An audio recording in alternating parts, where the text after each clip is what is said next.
எல்லாருக்குள்ளயுமே நெருப்பு சுத்தாச்சு விடுமா. உனக்கு ஒரு சைடா நெருப்பு எரியறதுனால உனக்கு அப்படி தெரியுது. ஒன்ன மாதிரிதான் எனக்கும். அதான் சொல்லிட்டேன்ல, எங்க வீட்டுல எல்லாம் எங்களுக்கு அனுமதி கிடையாது. புரியுதா? அப்ப எங்க வீட்லயும் பெரிய இறுக்கம் தான்.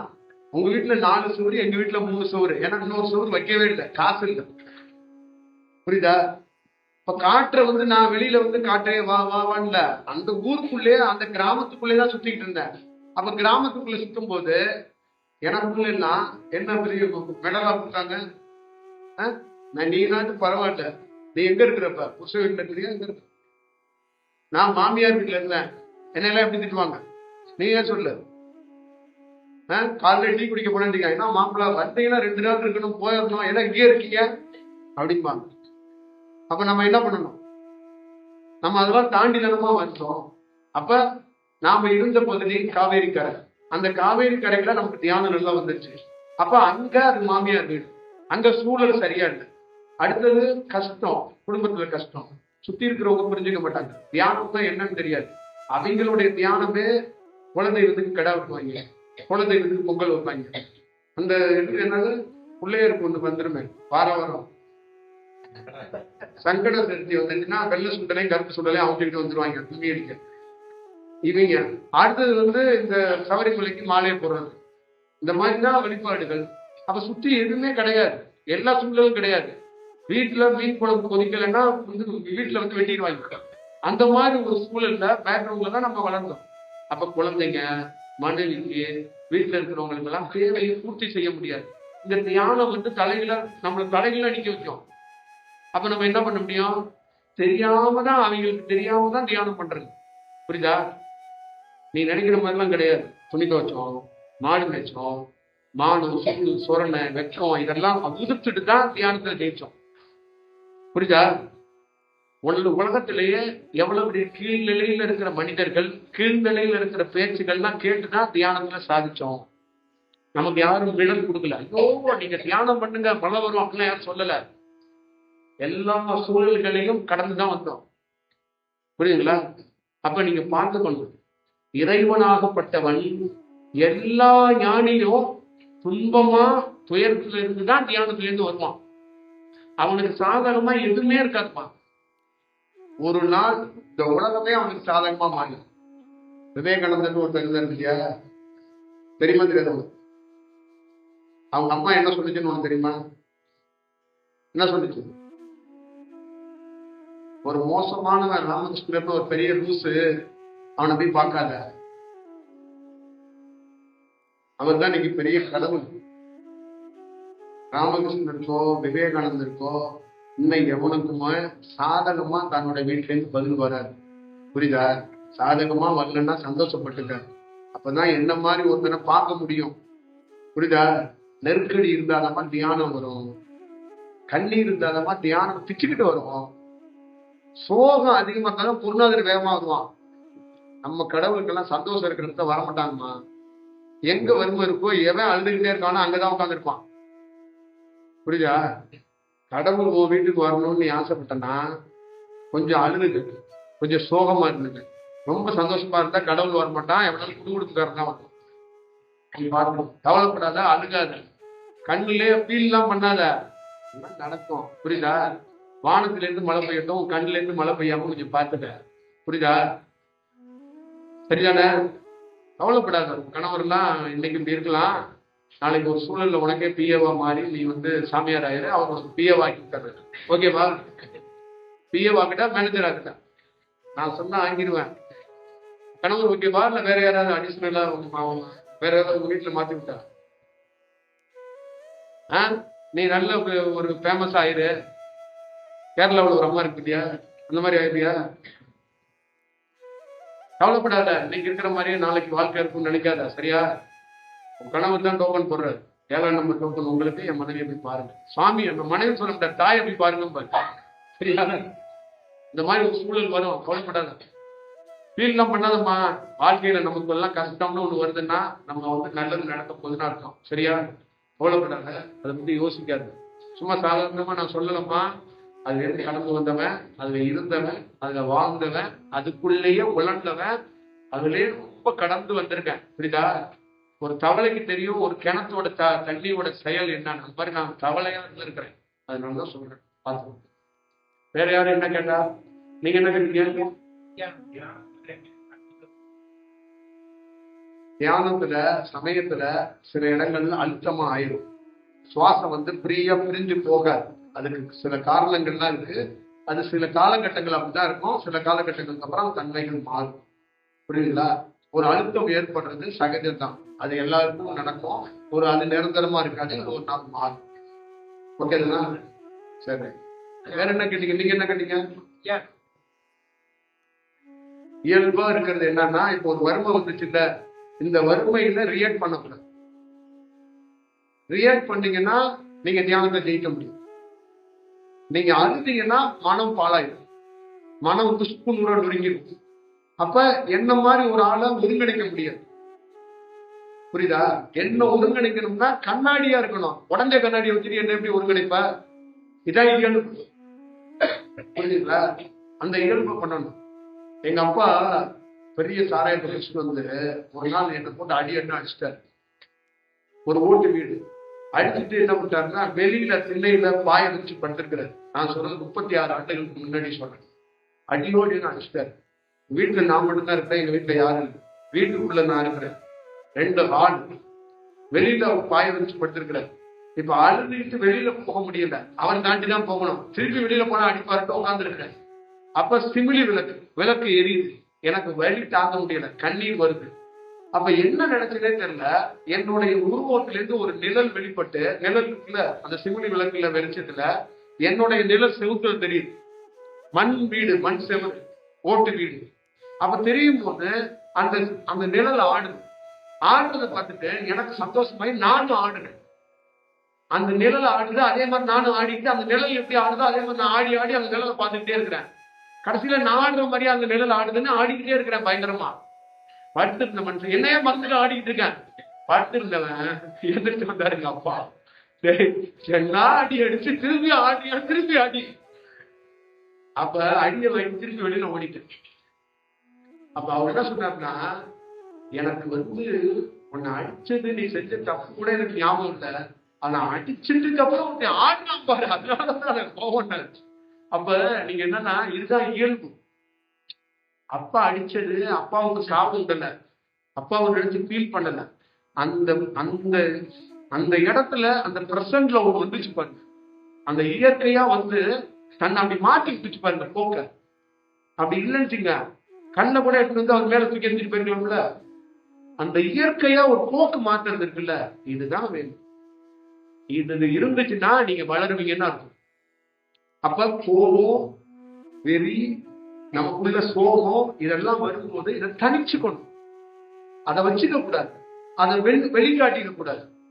புரியுதுங்களா? நம்ம நண்பர்கள் நமக்கு பிடிக்கல, நம்மளை விட்டு ஒதுக்கிட்டாங்க, நமக்கு நிறைய நம்மளை பத்தி தப்பா பேசிட்டாங்கன்னா அவங்க கீழே விழுந்துட்டா நம்ம வெடி போட்டு கொண்டாடக்கூடாது. புரியுதா? அதை விட்டு ஒதுக்கிட்டோம்னா அவங்களுடைய அலைவரிசையிலிருந்து வெளியில வந்துடணும். அந்த சந்தோஷத்தை கொண்டாடணும்னா நாளைக்கு நாம மன ரீதியா பலப்பட மாட்டோம். மனம் பலவீனமா போயிடும். இதுலதான் இயல்பு தன்மை இருக்கு. அப்ப இயல்பு தன்மை என்பது சோகம் வரும்போது, சந்தோஷம் வரும்போது பெரிய கொண்டாட்டங்களை நிரந்தரம் பண்ணாம அதை இயல்புக்கு மாற்றணும். இதுதான். இப்படி மாற்றும் போது மனம் பலப்படும். அப்ப மனதிலிருந்து ஒருத்தன் விடுபடுறான், எண்ணத்திலிருந்து ஒருத்தன் விடுபடுறான்னு. புரியுங்களா? அப்ப எண்ணம் மனம் என்பது எப்பெல்லாம் நமக்கு சோகம் வரும்போது ஒரு பெண்ணோ ஒரு ஆணோ மனதை என்ன பண்ணிடுறான்னா உடைச்சிடறான். விரல் பெண்ணையை புழக்கிற மாதிரி புழங்குறான். இதை பண்ணக்கூடாது. சோகம் வரும்போதுதான், கஷ்டம் வரும்போதுதான் மனதை இறுக்கி பிடிச்சுக்கணும். பத்தினிக்கு எழுதுமா பேரு இறுக்கி பிடிப்பாங்க. எதை இறுக்கி பிடிக்கணும்? உசுர, மனச. அப்பதான் நீ நீண்ட நேரம் தாக்கு பிடிக்க முடியும். நிறைய தாய் சொல்லுவா, என்னை இறுக்கி பிடிச்சு என் குழந்தைய வளர்த்தேன். நான் என்னை இறுக்கி பிடிக்கிறேன்னா என் குழந்தைய வளர்த்திருக்க முடியாதுமா. அதுக்கு என்ன பொருள் தெரியுமா? எத்தனையோ இடத்துல பாத்திரம் விளக்கி, எத்தனையோ இடத்துல அவமானப்பட்டு நொந்து நூலாகி என்னை எங்கேயுமே எமோஷன் ஆக விடாம இறுக்கி பிடிச்சு என் குழந்தைக்காக வாழ்ந்தேன். அப்ப என்னுடைய சந்தோஷம் எதுவும் இல்லை அப்படின்னா மனதை பாழ்படுத்தாம ஒரு இடத்துக்கு தொடர்ந்து போனான். ஒரு இடத்துல தொடர்ந்து ஒரு பெண்ணை ஒருத்தன் தவறா பேசுறான், தவறா ஒருத்தன் சித்தரிக்கிறான், அதே இடத்துல அந்த பொண்ணு வேலை செஞ்சுக்கிட்டே இருக்கிறான்.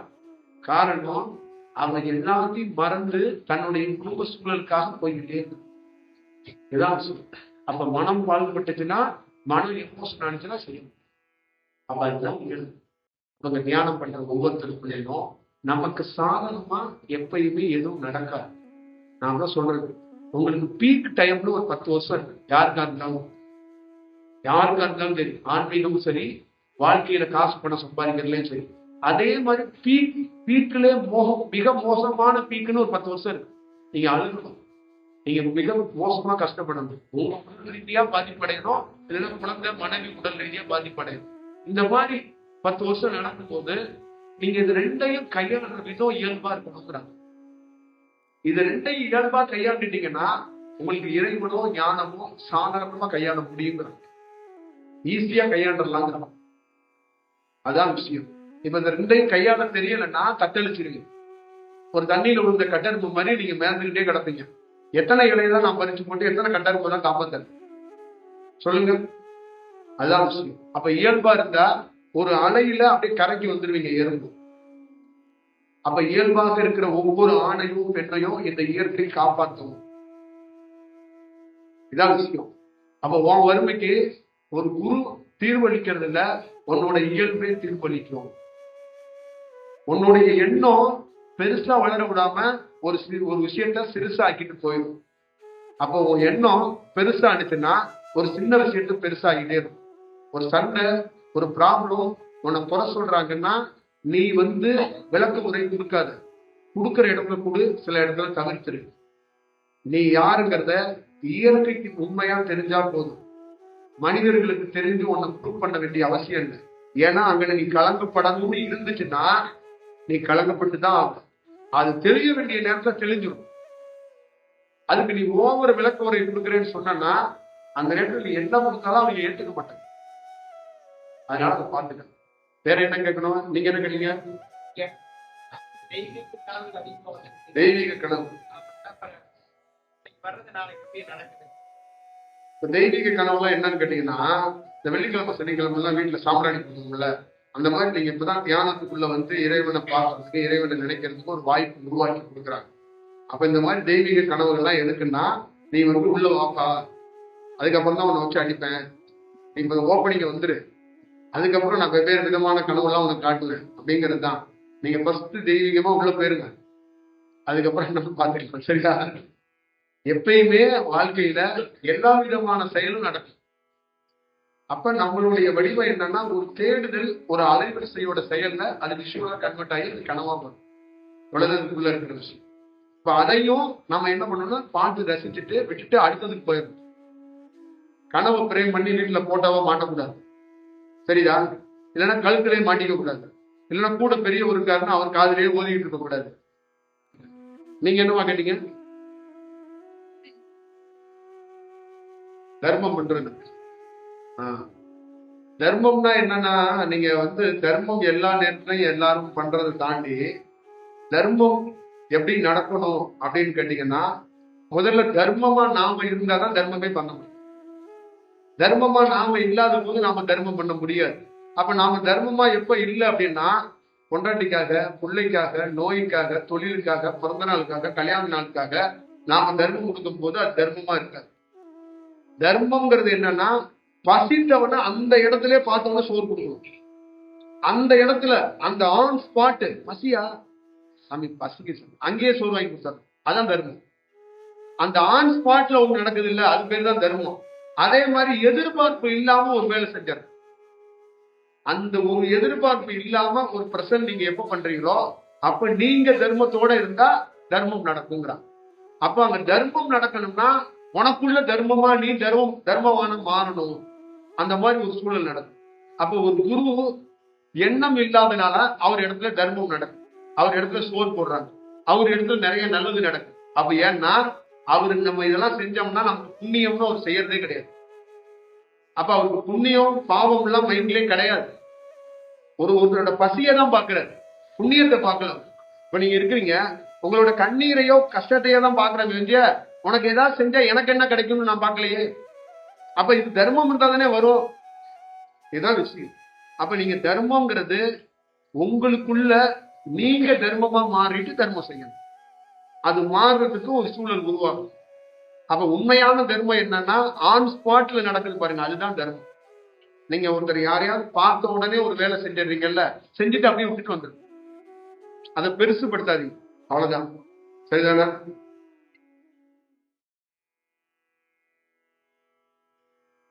இறைவன் தர்மம் பண்ணியா? அதான் நீங்க இப்படி ஒரு கொஸ்டின் வச்சுட்டீங்களே, தர்மம் பண்ணா இறைவன் அடையலாம், தர்மம் பண்ணா இறைவன் அடையலாம். அப்படின்னா தமிழ்நாட்டுல 1.5 கோடி பேர் வள்ளலார் அடைஞ்சிருக்கணுமே.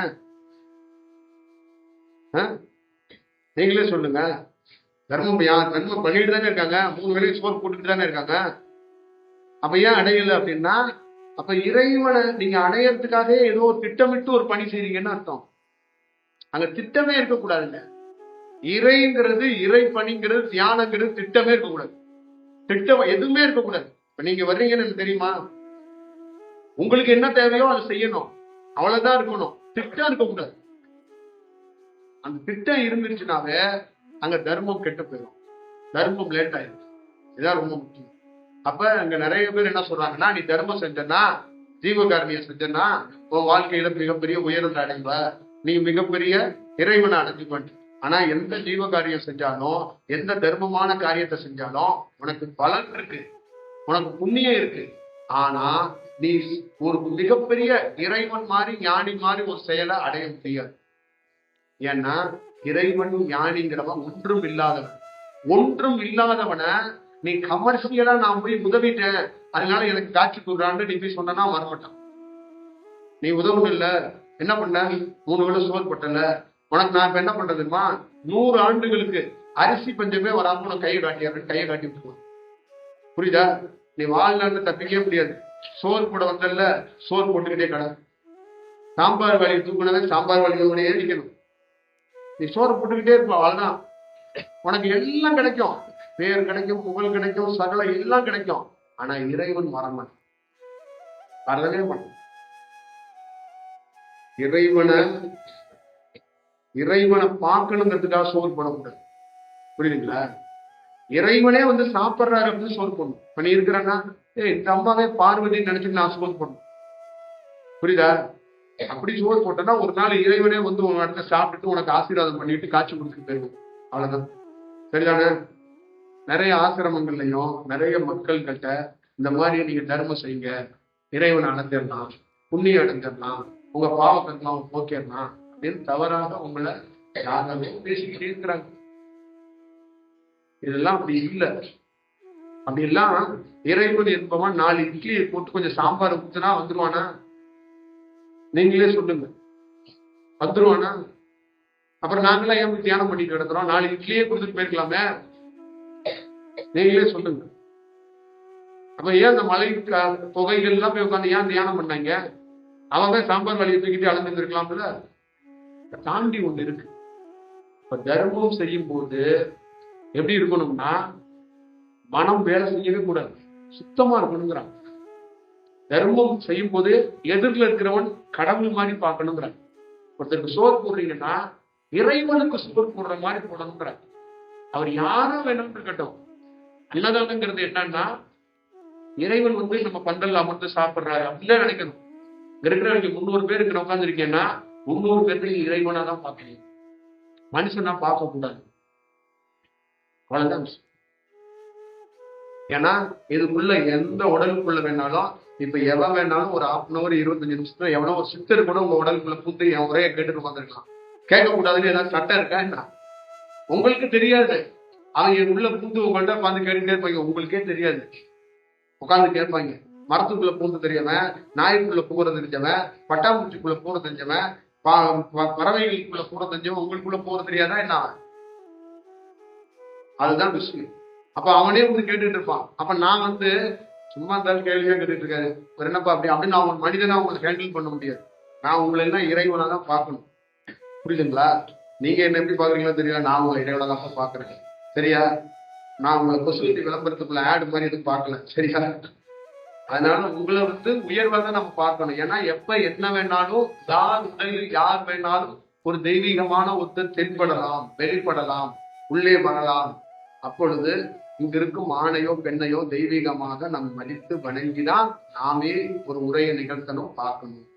அப்ப அவர்களை மனிதன் போல நாம சித்தரிச்சு ஏனோ தோணுன்னு அவங்க ஏதோ கஷ்டப்படுறாங்கன்னு அவங்கள வேற மாதிரி பார்த்துடக்கூடாது.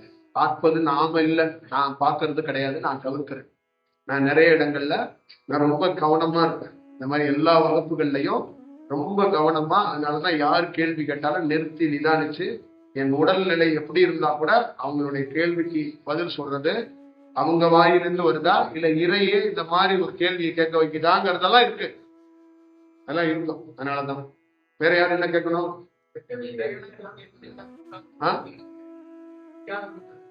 வெட்ட வெளியாவா? அதான் வெட்ட வெளியா இருந்தா இப்ப இது வெட்ட வெளிதான். இதே மாதிரி வெளியில போய் பண்ணீங்கன்னா அது வெட்ட வெளிதான். இப்ப இந்த ரெண்டு வெட்ட வெளியையும் ஒரு நாள் எது வெட்ட வெளின்னு கண்டுபிடிக்கிறது இன்னொரு வெட்ட வெளி. புரிஞ்சுச்சா? ஏதாவது உங்களுக்கு புரியல இல்ல? அப்ப அது புரியுற வரைக்கும் வெட்ட வெளியை பத்தி கொஞ்சம் காத்திருக்கணும். புரியுதுங்களா? ஆமா, நீங்க 1வது படிக்கும் போது MBBS கேள்விகளை கேட்க. அப்ப வெட்ட வெளிங்கிறது உயர்ந்த செயல், உயர்ந்த வடிவம். அது ஒரு நாள் ஒரு வீட்டுல ஒரு வடிவத்தை காட்டி. அப்ப நம்ம என்ன பண்ணணும்னா அந்த வெட்டவெளி தன்மைய நாம வீட்டுல இருக்கிறோம்ல, வீட்டுல இருக்கும்போது ஒரு நாள் உணர்ந்து உணர்ந்து உணர்ந்து ஒரு நாள் வெட்டவெளி என்னன்னா நமக்குள்ளே தெரிய தொடங்கும். இவ்வளவுதான் இதுக்குள்ள இருக்கு. அப்ப நம்ம எப்பயுமே என்ன நினைக்கணும்னா பெரிய விஷயத்தை தெரிஞ்சுக்கணுங்கிறதோட பெரிய விஷயமா மாறணும். தெரிஞ்சுக்கிறதோட அந்த தெரிஞ்சுக்கிற தன்மை நம்ம உலகத்துக்குள்ள மாறணும். அவ்வளவுதான் விஷயம். இப்ப ஒரு பொருளை கேட்கிறோம், காது கொடுத்து கேட்கிறோம். இப்ப நீங்க பேசுறத கேட்கறீங்கல்ல, இதை தக்க வச்சுக்கணும்.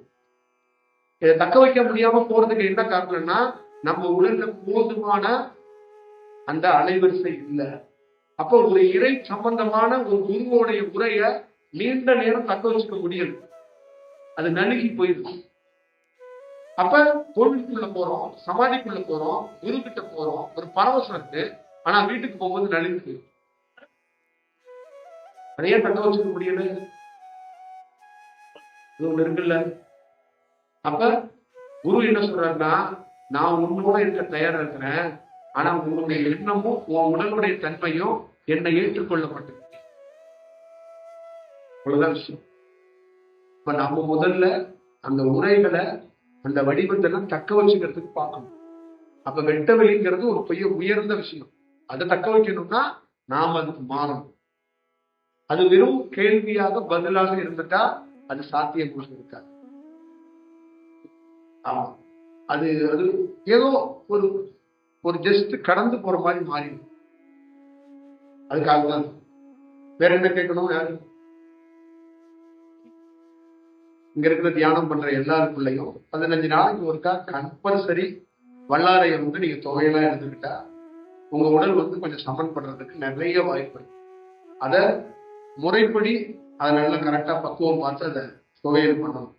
அந்த துவையல் பண்ணி வெறும் சாதத்துல நீங்க எடுத்துக்கிட்டீங்கன்னா 15 நாளைக்கு ஒருக்கா எடுத்துக்கிட்டீங்கன்னா உடல்ல தேவையில்லாத வெப்பங்களை அது சமன் செய்யும். தேவையில்லாத கழிவுகளை வெளியேற்றதுக்கும் ஒரு வாய்ப்புகளை உருவாக்கி அதை நீங்க அவசியம் பாருங்க. கண்ணை மூடிட்டு ஏன் பண்றோம்னா கண்ணை திறந்து பண்ண முடியலங்கிறதுக்காக கண்ணை மூடிக்கிறோம். அப்போ ஒரு டயத்துல உட்கார்ந்து ஏன் பண்றோம்னா நின்றுகிட்டே பண்ண முடியலங்கிறதுக்காக உட்கார்ந்து பண்ணும். படுத்தே ஏன் பண்ணலன்னா படுத்து பண்ண முடியல, ஓடிக்கிட்டே தியானம் பண்ணலாம், பண்ண முடியல, அதனாலதான் இப்படி பண்றோம். இப்ப என்னால ஓடிக்கிட்டே பண்ண முடியும். அப்ப நம்ம கொஞ்சம் வளர்ந்துருக்கோம். நீங்களும் வளர்ந்தீங்கன்னா ஓடிக்கிட்டு பண்ணலாம், நடந்துக்கிட்டு பண்ணலாம், சாப்பிட்டுக்கிட்டு பண்ணலாம், பேசிக்கிட்டு தியானம் பண்ணலாம், எல்லாம் பண்ணலாம். இப்ப நம்ம பேசுறோம், உள்ள தியானம் நடக்குதான் செய்யுது. அது இதுதான் விஷயம். அப்ப நம்ம கண்ணை மூடிட்டு ஏன் ஒரு இடத்துல உட்காடுறோம் அப்படின்னா நம்ம ஒருங்கிணைக்கிறதுக்கு ஒரு வாய்ப்பு உருவாக்கும். அப்ப நம்ம எப்படி உருவாக்குறோம் அப்படின்னா முழு நேரமும் நம்மளை சுத்தி இருக்கிற பொருட்கள் எல்லாமே கற்பனையா இருக்கு. நம்மளை சுத்தி இருக்கிற அனைத்து பொருட்களுமே கற்பனையா இருக்கு. அப்புறம் அடுத்தது என்ன பண்ணுதுன்னா நாமளும் ஒரு கற்பனையா இருக்கு. அப்ப கற்பனையோட இருக்கும்போது எல்லாமே கற்பனையா தான் இருக்கும். அப்ப நிஜம் எதுன்னா இந்த நேச்சரா இருக்கு. அப்ப இந்த நேச்சரோட நமக்கு கம்யூனிகேஷனே இல்லை. இந்த நேச்சர் எப்படி இருக்குன்னா ஒரே ஒரு மண் தொட்டியில நம்ம வீட்டுல ஒரு 3 தொட்டியை வச்சிருக்கோம். நமக்கும் அதுக்கு கம்யூனிகேஷன். இல்லைன்னா நம்ம ஏதாவது டூ வீலர்ல அம்மாவோட போகும்போது ஜன்னல் கிளர்ல திறந்து பார்க்கணும். இல்லைன்னா ஸ்கூல் லிங்க் ஏதாவது குற்றாலம் இந்த மாதிரி மலைத்தொடர்களை இந்த மாதிரி பார்க்கணும். பாக்கி நேச்சரோட அதிகமான ஒரு ஆணுக்கோ ஒரு பெண்ணுக்கோ குடும்பத்தை சார்ந்தவங்களுக்கு தொடர்பு இல்லை, தொடர்பை ஏற்படுத்தி கொள்ள முடியல. நாம தொடர்பு வச்சிருக்கிற எல்லாமே ஒரு வடிவத்துல கற்பனையா தான். அப்ப இந்த கற்பனையில இருந்து விடுபடுறதுக்காக தியானம் பண்ணும். அப்ப இந்த தியானத்துக்குள்ள என்னன்னா, நீங்க தியானம் ஒரு 1/2 மணி நேரம் 1 மணி நேரம் நீங்க பண்ணி பாருங்கன்னா, நீங்க தேவையில்லாத பேச்ச ஒவ்வொரு நாளும் குறைக்க ஆரம்பிச்சுங்க. தேவையற்ற லூஸ் டாக் விட மாட்டீங்க. 1. 2வது, நீங்க பண்ற தப்பு உங்களுக்கே தெரிய தோணும். 3வது, உங்க வாழ்க்கையுடைய புரிதலை உங்களுக்கே தெரியும். கொஞ்சம் கரெக்டா தான் போறோம், கொஞ்சம் தவறா போறோம் அப்படிங்கறத யாரோ சொல்ல வேண்டியதில்லை, உங்களுக்கே தெரியும். அப்புறம் 4வது, இந்த தியானம் உங்களை கொஞ்சம் தனிமைப்படுத்தி ஆசுவாசப்படுத்தும். அப்ப என்ன பண்ணும்னா, ஒரு தனிமையில உங்களுக்கு ஒரு புரிதலை ஏற்படுத்தி. இப்ப 4 பேரா கூட்டா உட்கார்ந்து ஒரு சந்தோஷமா விவாதம் பண்றத இல்லாம ஒரு தனிமையிலேயே ஒரு சந்தோஷத்தை உங்களுக்குள்ள வர வச்சிட முடியும், ஒரு விஷயத்தை கொடுத்துட முடியுங்கிறதுக்காக அந்த தியானம். அப்ப அந்த தியானம் ஒரு பெரிய பல்கலைக்கழகம் மாதிரி உங்களுக்குள்ள ஒரு பெரிய படிப்பினைய, பெரிய விஷயத்த அது உங்களுக்கு ஏற்படுத்துது. அது ஒரு செயலை செய்யுது. அது எந்த வடிவமா செய்யுதுன்னா மௌனமா செய்யுது. அப்ப ஒரு மௌனம் ஒருத்தருக்குள்ள நிகழ்ந்துச்சுன்னா பல்வேறுபட்ட சூழல்ல ஒருத்தருடைய வாழ்க்கையோட போக்கு மாறுதுன்னு அர்த்தம். அதுதான் ரொம்ப முக்கியம். அதனாலதான் வீட்டுக்குள்ள ஒரு ஆணுக்கோ ஒரு பெண்ணுக்கோ எது பாதுகாப்புனா மௌனமும் தியானமும் தான் பாதுகாப்பு. தியானம் வரட்டு தியானத்தை எங்கேயோ ஒரு சாமியார் கிடைச்சிட்டாரு, ஒரு புத்தகம் கிடைச்சிருச்சு, ஒரு யூடியூப் கிடைச்சிருச்சுங்கிறதுக்காக உட்காந்து காலை மாலை உட்காந்து பண்ணா உடல் வீணா போயிடும். அந்த தியானம் ஒரு பசுமையா, ஒரு குழந்தை அப்படி ஒரு 2 ஸ்டெப் நடக்கும், அடுத்து 2 ஸ்டெப் கீழே விழுகும், திருப்பி அழுகும், திருப்பி அதை காலம் தேய்ச்சி விட்டோம்னா திருப்பி நடக்கும். இந்த மாதிரி ஸ்டெப் பை ஸ்டெப்பா அப்படி தியானத்துல போகும். அப்படியே கொஞ்சம் கொஞ்சமா நகரணும், ஒரு எறும்பு மாதிரி ஊறணும். கொஞ்சம் கொஞ்சமா தியானம் வராது. ஃபர்ஸ்ட் உடல் சோம்பல், கொட்டாய் வரும், உடல் முறிவு வரும், உடல்ல தேவையில்லாத கனவுகள், காட்சிகள், நம்ம வீட்டுல பயன்படுத்தின நம்ம சுத்தி இருக்கிற பேக்ரவுண்ட் எல்லாம் கண்ணுக்கு முன்னாடி வந்து போகும். இப்ப இதெல்லாம் ஒரு நல்ல சூழலுக்கு மாறணும்னா ஒரு அதிகாலையில ஒரு 4 மணி 4:30 மணி யாரும் எல்லாம் உறங்கினதுக்கு அப்புறம் நாம தனிமையில உட்கார்ந்து பிரத்யேகமா நம்மள மௌனமா கவனிக்க கத்துக்கணும். இது அவ்வளவு சாமானியமா நிகழாது. உலகமும் நம்மளை கவனிக்க விடாது, நம்மளுடைய உடலும் நம்மளுடைய எண்ணமும் நம்மளை கவனிக்க விடாது. அப்ப ஒரு பிரத்யேகமா என்ன சொல்றேன்னா, நீராடுனா உடல் சோர்வு வெளியில போயிடும். அப்ப உடல் ஃப்ரெஷ்ஷா இருக்கும். அப்ப சுத்தி இருக்கிற பேக்ரவுண்ட் எப்படி இருக்கணும்னா, இருட்டுல சத்தம் இல்லாம, நாய்ஸ் இல்லாம, பறவைகள் நேச்சரோட சவுண்டோட உட்கார்ந்து இந்த கவனிக்கிற சூழல் உருவாகலாம். அப்புறம் கவனிக்கிற சூழல் உருவாக்கும் போது ஒரு ஆணுக்கோ ஒரு பெண்ணுக்கோ தன்னறியாம ஒரு மௌனம் கிடைக்க வாய்ப்பு. அப்ப கிடைச்ச மௌனத்தை கண்டினியூ பண்ணு. அதனாலதான் ஒரு சாதகனா இருக்கக்கூடியவன், தியானம் பண்றவன் பிரத்யேகமா ஒரு குகைகளை தேர்ந்தெடுத்தா, ஒரு மலைகளை தேர்ந்தெடுத்தா, ஒரு மரங்களை தேர்ந்தெடுத்தா, ஒரு வீட்டிலேயே ஒரு தனிமையான ஒரு அறையை தேர்ந்தெடுத்தா, இரவுகளை தேர்ந்தெடுத்தா. இப்ப இந்த மாதிரி ஒரு சூழல்களை கொஞ்சம் கொஞ்சமா நவுத்தணும். ஒரே நேரத்துல இதுதான் நான் சொன்னது, வரட்டு தியானங்கிறது உடலை சூடாக்கிடும், உடலை வம்பாக்கிடும். அது கோபத்துல, ஆத்திரத்துல நாமல் சாமியாராயிரும், நாமல் சித்தராயிரணும், நாமல் தண்டை உணர்ந்தரணும். இந்த மாதிரி எல்லாம் போனா உடல் கெட்டுது. இயல்பா குடும்பம் எல்லாரும் பிரச்சனை. அது எப்படின்னா, ஒரு சின்ன குழந்தை சைக்கிள் ஓட்ட கத்துக்கிற மாதிரி, ஒரு சின்ன குழந்தை நடக்க கத்துக்கிற மாதிரி தான் தியானம் கத்துக்கும். தியானம் யாருக்கும் பண்ண தெரியாது. தியானம் கத்துக்கிறதுக்கு திருமூலரோ போகரோ நேரடியா கத்துக் கொடுக்க மாட்டாங்க. நீ இப்படி விழுந்துகிட்டு இருந்தனா ஒரு நாள் திருமூலரும் போகரும் வருவாங்க. கண்டிப்பா வருவாங்க, நிச்சயமா வருவாங்க. அப்ப ஒரு அழகான ஒரு மௌனம் கிடைச்சிச்சுன்னா உன் வாழ்க்கை சூப்பரா. இத செயற்கையா ஆசிரமங்கள்லயோ உன் வீட்லயோ நீ பண்ணனா மாட்டிக்குவ. என்னன்னா, அங்க உனக்கு ஒரு இமேஜினேஷனோ ஒரு இமேஜும் வந்துடும். ஒரு இமேஜ் வரக்கூடாது. ஒரு இமேஜ்ங்கிறது என்னன்னா, ஒரு சாமியோடைய ஒரு குருவோடைய படம் கனவுலையோ காட்சியாகவோ அவளை சாமானியம் வரக்கூடாது. அப்போ ஒரு இமேஜ் வந்துச்சுன்னா அது உனக்கு நமக்கு ஏதோ ஒன்று பார்த்துட்டோம், நமக்கு ஏதோ ஒன்று தெரியுது, நம்ம கொஞ்சம் பெரிய ஆளாயிருமோ, நமக்கு ஒண்ணு கிடைச்சிருமோ அப்படிங்கிற அந்த தாட் வந்துடும். இப்ப அம்மாவை பத்தி, அப்பாவை பத்தி, நடிகர்களை பத்தி, அரசியல் தலைவர்களை பத்தி தாட்டு வர்ற மாதிரி சித்தர்களை பத்தி தாட்டு வந்துடும். திருமூலரு, சிவவாக்கியரு, காகவஜண்டரு, போகரு, அகத்தியரு, புலிப்பாணி, இந்த மாதிரி ஒரு ட்ராக் மாறிடும். இந்த பக்கம் வேற மாதிரி ஒரு ட்ராக்ல இருந்தோம், இந்த மாதிரி ட்ராக்ல மாறிடும். ஆனா அங்க பேர்கள் வராம மௌனமா அந்த இமேஜ் வராம பார்த்துக்கணும். அந்த இமேஜ் வராம இருக்கணும்னா மௌனம் வேணும். அந்த மௌனம் எப்படின்னா சூழல்களை முதல்ல செட் பண்ணணும். உடல் சூழல் நல்லா யோசிக்கலாம். உடல் நல்ல தன்மைக்கு மாறணும்னா குளிச்சு குளிச்சு குளிச்சு குளிச்சு உடலை மாத்தணும். இந்த உடலுக்கு வந்து என்னன்னா நீர் போட போடதான் இந்த உடல் மாறும். இந்த உடலுக்கும் நீருக்கும் நிறைய சம்பந்தம் இருக்குங்க. இந்த உடலை அதிகமா நீராட நீராட இந்த உடல் வந்து சோம்பலை எடுக்கும். இந்த உடல்ல மிகப்பெரிய விஷயம் என்னன்னா, தூங்கும் போது நீங்க முகம் கழுவுனீங்கன்னா தூக்கம் போகுதுன்னு சொல்றாங்கல்ல, அதே மாதிரி குளிச்சுட்டு கோயிலுக்கு போனீங்கன்னா ஃப்ரெஷ்ஷா இருக்கிறீங்க சொல்றாங்கல்ல. அப்ப ஒட்டுமொத்தமான நரம்புகளுக்கு ஒரு பெரிய அருமருந்தா எது இருக்குன்னா தண்ணி, நீர். அப்ப அந்த நீர்ல அதிகாலையில ஒரு ஆறோ ஒரு அருவியோ குளிக்கும் போது இந்த நரம்பு மண்டலங்கள் விழித்து இருக்குதான், விழிச்சுக்குதான். அப்படி எப்படின்னா ஷார்ப்பா விழிக்குங்கிறாங்க. நரம்பு விழிச்சா உடல் சோர்வு அடையாதுங்கிற. இப்ப இந்த உடல் நல்ல தன்மையில இருக்கணும்னா அனைத்து நரம்பும் நல்ல தன்மையில. இந்த நரம்பை வச்சுதான் உன் உடல், உன் தியானம், உன் வாழ்க்கையை வந்து தீர்மானிக்கும். அப்ப அந்த மாதிரி உடலை வந்து சோர்வு அடையாம குளிக்க வச்சு அந்த உடலை கொண்டாந்து ஒரு இடத்துல உட்கார வைக்கணும். அந்த உடலை குளிக்க வைக்கணும், திருப்பி உடலை தூக்கிட்டு வந்து ஒரு இடத்துல உட்கார வைக்கணும். அப்போ உட்கார வைக்கிற சூழல் எப்படி இருக்கணும்னா பேக்ரவுண்ட்ல சத்தம் இருக்கக்கூடாது. உனக்குள்ள உள்ளுக்குள்ள நாய்ஸ் இருக்கக்கூடாது. உள்ளுக்குள்ள நாய்ஸ்னா நீ குழம்பி ஏதாவது ஒண்ணு பண்ணக்கூடாது. அப்ப நீ வந்து உனக்குள்ள அந்த குழம்பலை நிறுத்தணும், கனவை நிறுத்தணும்னா அதுதான் மந்திரத்தை சொல்லுது. மனமற்றவர் உடலற்றவர் உணர்வற்றவர்னு சொல்லும் போது என்ன ஆகும் அப்படின்னா உன்னுடைய எண்ணம் சுத்தி இருக்கிற உனக்குள்ள இருக்கிற நாய்ஸை இது எடுக்கும். இது ஒரு 10 நிமிஷம் உனக்குள்ள நடக்கும் போது உனக்குள்ள ஒரு மௌனம் பிறக்க வாய்ப்பு இருக்கு. அப்ப ரொம்ப ரொம்ப முக்கியம், அந்த மந்திரம் ஒரு நாள் நின்றோம், ஒரு நாள் தியானத்தில் நின்றோம். அப்ப உன்னையே மறந்து நீ அப்படியே தியானம் பண்ணிக்கணும். அப்ப இந்த பேக்ரவுண்டோட நீ செட் ஆயிட்டேன்னா இதுதான் நேச்சரோட கனெக்ட், இதான் பிரபஞ்சத்தோட கனெக்ட், இதான் குருவோட கனெக்ட். இந்த மாதிரி பேக்ரவுண்ட்ல செட் ஆனவன்ட்ட திருமூலரும் அகத்தியரும் வருவான். இங்க எவன் குரு தேவன், எந்த பாடத்திட்டம் தேவன், தியானத்துக்கான எந்த வழிமுறை தேவன், வாசி கீசி ஒன்னும் தேவையில்லை. எல்லாத்தையும் கம்ப்ளீட்டா அடித்து தூக்கி கொண்டு வெளியே. இது எல்லாமே ஒரு பிட்டு பிடிச்ச செயல். வெளியில கேட்கறது, பாடுறது, எழுதி வச்சுக்கிட்டு தியானம் பண்றது, இத்தனை சுவாசத்தை உள்ள விடு, இத்தனை சுவாசத்தை வெளியில விடு, இதெல்லாம் வேற மாதிரி.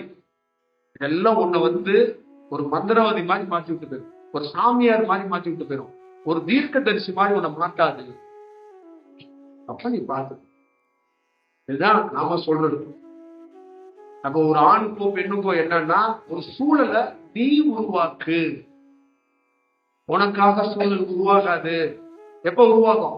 ஒவ்வொரு ஆணுக்கும் பெண்ணுக்கும் இல்லையே என்ன போர் நடந்துகிட்டே இருக்கு. நீ என்ன பண்ற? சூழல் வரும்னு பார்க்கும்போது கடைசியில சுருகாடு தான் வரும். சூழலே வரல. 70 வயசு 60 வயசு ஆயிரும். எந்த சூழல் வரும் உனக்கு? சூழலை நீ உருவாக்கு. புரியுதா? கணவன் தூங்குவான் நல்லா சாப்பிட்டுட்டு, அவனை போய் நமக்கு ஃபேவரா கூப்பிடக்கூடாது. நீ 4 மணிக்கு எழுந்துரு, வயிற்ற சுத்தம் பண்ணு, உட்காரு. ஒரு நாள் பார்த்துக்கிட்டே இருக்கு. 1 மாசம் ஆகட்டும், 2 மாசம் ஆகட்டும், 90 நாள் ஆகட்டும், 1 வருடம் கூட ஆகட்டும், ஒரு நாள் மௌனம் வரும். அங்க நீ சாதிச்சு. அதுக்கப்புறம் ஒரு நாள் உன் கணவன் 4 மணிக்கு எந்திரிச்சு உன்னை பார்க்கும்போது உன்னை டிஸ்டர்ப் பண்ணணும்னு உனக்கு தோணாது. ஏன்னா உன்னை சுத்தி ஒரு இறை அலைவரிசை அப்படி சுத்தி இருக்கும். அதை பார்க்கும்போது அவனுக்கு ஒரு மனக்குள்ள என்ன தோணும்? அவன் தொந்தரவு பண்ணக்கூடாது அப்படிங்கிற அந்த எண்ணம். இதான் விஷயம். ஒரு நாள் உன்னை சுத்தி இருக்கிறவங்க எல்லாம் கொஞ்சம் உங்க பேசணும் போல தோணும். ஒரு நாள் திடீர்னு சில பேர் வந்து உன்னிட்ட கொஞ்சம் மனங்கன்னு போல உனக்கு தோணும். இந்த மாதிரிலாம் மாறும். இதுதாங்க இயல்பு தியானம். இதுதாங்க நம்ம ஞானிகள் இந்த தியானத்தை தாங்க பண்ணாங்க. எந்த சென்டர்லயும் போய் பிரத்யேகமா அழுதுகிட்டே கடை, சிரிச்சுக்கிட்டே கடை, ஆடு, இப்படியே சுவாசத்தை மேல இழுத்துட்டு போ, கீழே இழுத்துட்டு போலாம். நம்ம உங்களுடைய மன திருப்திக்காக நீங்க அடங்க மாட்டீங்கன்னு நம்ம ஊர்ல வந்து மாட்டுக்கு மூப்பனம் கற்றுக்குவாங்க பாருங்க, அந்த மாதிரி குத்தி விடுற வேலை தான். புரியுதுங்களா? இந்த மாதிரி பண்ணக்கூடாது. மரணம் இல்லை, இதெல்லாம் சாதிக்க முடியாது. இதான் விஷயம். கரெக்டா? இந்த மாதிரிலாம் உங்களால செய்ய முடியுமா? ட்ரை பண்ணுவீங்களா? ட்ரை பண்ணா ஒரு நாள் நீங்க உண்மையிலே சொல்றங்க, இந்த ஆகாயத்தோட பியூட்டிஃபுல்லான விஷயத்த நீங்க பார்ப்பீங்க, ரசிப்பீங்க. நீங்க வெளியில சித்தர்களையோ கடவுளையோ தேட வேண்டாம். நீங்க உட்கார்ந்துருக்கீங்க பாருங்க அந்த இடத்துல, அங்க தெரிஞ்சிடும், உங்களுக்கே தெரிஞ்சிடும். நீ உட்காந்து பாருங்க, அந்த இடமே எப்படி மாறுதுன்னு மட்டும் பாருங்க. மௌனம் மட்டும் கிடைக்கட்டும், அந்த இடம் எப்படி மாறுதுன்னு பாருங்க. அப்பதான் தெரியும் ஒரு குரு எப்படி வர்றாரு, எப்படி போறாரு. சூட்சமோ நாங்க சொல்றோம்ல, உங்களால உணர முடியல. இதான் விஷயம். அப்ப நீங்க என்ன பண்றீங்கன்னா, ரொம்ப பில்டப் பண்றீங்க. தியானத்துக்கு போறேன்னு ஒரு பாயை வந்து சுத்தி வச்சுக்கிறீங்க, ஒரு மேட்டை ஒன்று வச்சுக்கிறீங்க. அப்படியே ரொம்ப ரொம்ப வந்து நீங்க கொடுக்குற பில்டப் இருக்கு பாத்தீங்களா, எங்களுக்கே பயமா இருக்கு. நீங்க கொடுக்குற புது வந்து சொல்லுவாங்கல்ல எப்பப்பா அப்படிங்கிற மாதிரி இருக்கு. அப்ப போய் ஒரு ரூம்ல வச்சுக்கிறீங்க, அம்மா தியானம் டிஸ்டர்ப் பண்ணிடாத, அது மாதிரி உங்க அப்பாட்ட சொல்லு, இந்த பக்கம் வந்துடவே கூடாது, இப்படி எல்லாம் இருக்கக்கூடாதுங்க. புரியுதுங்களா? நந்தனார்னு ஒருத்தர் கதை படிச்சீங்க. நந்தனார், ஒரு நிமிஷம் உட்காந்து ஜோதியை பார்க்கலாம். நந்தனார் கதை படிச்சிருக்கீங்கல்ல, நந்தனார் கதையோடைய கண்டென்ட் என்னன்னு தெரியும்ல? அதோட கண்டென்ட் என்ன? எங்களை மாதிரி உயர்ந்தவங்க தான் தில்லைக்கு போகணும், நடராஜரை பார்க்கணும். உன்ன மாதிரி அவங்கெல்லாம் போக முடியுமா அப்படின்னா, அப்ப அவங்களுடைய அந்த உண்மை தன்மை என்ன மாறுச்சு? அந்த நெல் பயிர் விளைஞ்சிச்சா இல்லையா? அந்த மாதிரி உங்களை அந்த ஆண்டே மாதிரி உன் வீட்டுக்காரெல்லாம் ஆண்டே தான். புரியுதா? உனக்கு என்னடா தில்லை எம்பலான்னு கேக்குது அப்படின்னு சொல்லி அடிக்கிற மாதிரி அடிப்பாங்கல்ல, அந்த மாதிரி ஒரு சூழல் உங்களுக்குள்ள நிகழும் போது உங்களுடைய உண்மைத்தன்மை இருக்குல்ல, ஒரு நாள் தில்லை அம்பலத்தை பார்க்கறதுக்கு வாய்ப்பு. நாங்க ஒரு குடிசையில, ஒரு வீட்டுல, நல்ல வீடு இல்ல, நல்ல கணவர் இல்ல, நல்ல குழந்தை இல்ல, அந்த இடத்துல தில்லை அம்பலம் நடராஜன் தான் பார்க்கணும். அதாங்க வெற்றி. புரியுதுங்களா? வடலூர்ல ஜோதியை பாக்குறது, திருவண்ணாமலையில தீபத்தை பாக்குறது விசேஷம் கிடையாது. அதே திருவண்ணாமலை தீபம் நம்ம வீட்டுக்கு முன்னாடி அது காட்சியா கிடைக்கப்படும். அதான் விசேஷம். அப்ப உன்னுடைய அந்த கற்புன்னு சொல்லுவாங்க, கண்ணகியோட கற்பு மாதிரி உன்னுடைய வலிமையான அந்த விஷயம் இருக்கணும். இருந்தாதான் அது நடக்கும். அப்ப வெறும் வைராக்கியத்தை வளர்த்துக்கிட்டனா, கோபத்தை வளர்த்துக்கிட்டனா ஒண்ணு நடக்காது. பிராக்டிக்கலா உருவாகணும். அப்ப ஒரு நாள் கீழே விழுந்து விழுந்து குழந்தை மாதிரி நடக்க ட்ரை பண்ணி தியானத்தை நீங்க உருவாக்கிக்கணும். தியானம் எல்லாம் எனக்கு எல்லாம் பண்ண தெரியாதுங்க, சத்தியமா பண்ண தெரியாது. நீங்க நினைக்கிற மாதிரி பெரிய தமிழ்நாட்டுல பெரிய கோல் ஊச்சி நிக்கிற எத்தனையோ சாமியார்கள்ட்ட போய் கத்துக்கிட்டு வரல. கீழே விழுந்தோம் எழுந்தோம், கீழே விழுந்தோம் எழுந்தோம். காரணம், நமக்கு பின்னாடி ஒருத்தர் இருந்து வழிகாட்டினார். ஆனா நமக்குள்ள என்ன தோணுச்சு அப்படின்னா, அந்த பேக்ரவுண்டுக்கு சொன்ன பாத்தீங்களா, அந்த மாதிரி பேக்ரவுண்டு, ரொம்ப மோசமான பேக்ரவுண்ட்ல என்ன போய் ஒரு கல்லு மாதிரி எடுத்து ஒரு இடத்துல வச்சுக்கிட்டேன். என்ன நான் வச்சுக்கிட்டேன், டைம் கிடைக்கும் போது கல்லு மாதிரி வச்சுக்கிட்டேன். ஆனா ஒரு பொழுதும் செல்ஃபிஷா நான் நடந்துக்கல. என்னுடைய தியானத்துக்காக, என்னுடைய கடவுளுக்காக என் பொண்டாட்டியோ, என் பிள்ளையோ, என் உறவையோ, என் வேலையோ கெடுக்கல. 100% என் வேலைக்கோ, மனைவிக்கோ, குழந்தைக்கோ உண்மையா இருந்தேன். என் தியானத்துக்கும் நான் உண்மையா இருந்தேன். அப்ப என் தியானம் என்ன பண்ணுச்சுன்னா, யாரெல்லாம் எனக்கு இடையூறா இருக்காங்களோ அவங்களும் இப்படி ஓரமா ஒட்டி வச்சு, நீ போ நேரம் அப்படின்னு. அப்ப தியானம் விலகும். புரியுதுங்களா? அந்த ராகவேந்திரர் பார்க்கறதுக்காக ஒருத்தர் மந்திராலயத்துல அந்த பக்கம் போய் சொல்லிட்டு வந்தாங்க. யார் ஒரு அப்பன்னாவா? அப்ப வந்து 6 விலகிடுச்சு இல்ல, அந்த மாதிரி உங்க வீட்டுல சில ஆட்கள் பார்த்தீங்கன்னா விலகிடுவாங்க. அப்போ உங்களுக்குள்ள ஒரு நல்ல விஷயம் நடக்கும். ஆனா இங்க இருக்கிற தாயோ, இங்க இருக்கிற தகப்பனோ, இங்க இருக்கிற பிரதர்கள், சகோதர சகோதரிகள்லாம் ஒரு பிராக்டிகலா நீங்க ஒரு உணர்ந்து செய்ய மாட்டீங்கிறது தான் வருத்தமா இருக்கு. ஒரு சாதாரண மூதாட்டி கிட்ட இருக்கிற ஒரு ஊறுகாய மெனக்கட்டு பக்குவம் பண்ணி ஒரு ஊறுகாய பண்ணி குடும்பத்துக்கே கொடுத்து நல்லது செய்யணுங்கிறதுக்காக போராடுறோம். ஒரு பாட்டி மூதாட்டி ஒரு ஊறுகாயில அவ்வளவு பெரிய கைப்பக்குவத்தை சேர்ப்பாங்க. ஜீரகத்தை சேர்ப்பா, வெந்தயத்தை சேர்ப்பா, நிறைய மூலிகைகளை சேர்த்து அந்த ஊறுகாய் சின்னோண்டு ஊறுகாய் தான். ஆனா அதை தொட்டு சாப்பிடும் போது பல்வேறுபட்ட உடல்ல இருக்கிற உபாதைகளை அகற்றும் அப்படின்னு அவங்க கிடக்கணும். அந்த மாதிரி மெனக்கடை உங்கள்கிட்ட இல்லை. நீங்க என்ன நினைக்கிறீங்கன்னா எங்களை மாதிரி ஆளுங்க உங்க வேலையை செய்வாங்கன்னு நினைக்கிறீங்க. நீங்க ஒரு பிரத்யேகமா நீங்க உங்களுடைய உழைப்பையும் உங்களுடைய செயலையும் நீங்க கவனிக்கவே மாட்டீங்க. யாரோ வருவாங்க, தேவன் வருவான் மேல இருந்து கூரையை பிடிச்சுக்கிட்டு நம்ம வாழ்க்கையை மாற்றுவான்னு நினைக்கிறீங்க. ஏன் நீங்க தேவனா மாறக்கூடாது? தேவன் வருவான். தேவன் வர்றதுக்கு நீங்க தயாராகணும்ல, தேவனை வரவிக்கிறதுக்கு நீங்க தயாராகணும்ல. அதை பண்ண மாட்டான். அதுதான் வேணும். இங்க இருக்கிற ஒரு ஆணுக்கோ ஒரு பெண்ணுக்கோ அந்த சூழலை உருவாக்குங்க. உங்களுக்கான சூழல் இல்லை, ஒரு சூழலை உருவாக்குங்க. ஒரு டயத்தை உருவாக்குங்க. தனிமைப்படுத்திக்கங்க. ஒரு அப்படியே மௌனத்துல பண்ணுங்க. ஃபர்ஸ்ட் வராது, தோத்துருவீங்க, கீழே விழுவீங்க, பரவாயில்ல, திருப்பி ட்ரை பண்ணுங்க, திருப்பி ட்ரை பண்ணுங்க, திருப்பி ட்ரை பண்ணுங்க. ஒரு நாள் ஜெயிச்சுடுங்க. அதுக்கப்புறம் உங்களை யாரும் அசைக்க முடியாது. ஏன்னா ஒரு குருவோட தொடர்பு கிடைச்சிச்சுன்னா அதுதான் பிரபஞ்ச தொடர்பு. அப்புறம் அந்த தியானம் நிற்கவே நிற்காது. அவ்வளவுதான். அணையாவதுக்கு தான் அப்புறம்